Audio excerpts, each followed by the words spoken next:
والله العظيم فخر التحكيم المصري.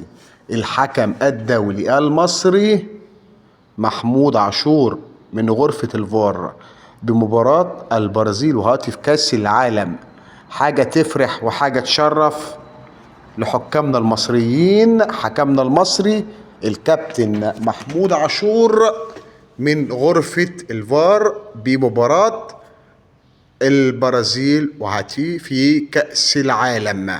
حاجة تفرح وحاجة تفرح وحاجة تخليك كده فخور بأبناء بلدك.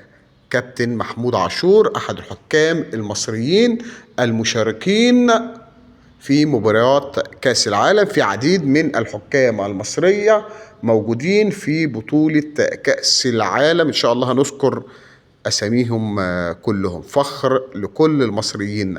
الكابتن محمود عاشور حكمنا الدولي المصري من مباراة البرازيل، هو اللي عليه الدايرة ده، مباراة البرازيل وهاتي.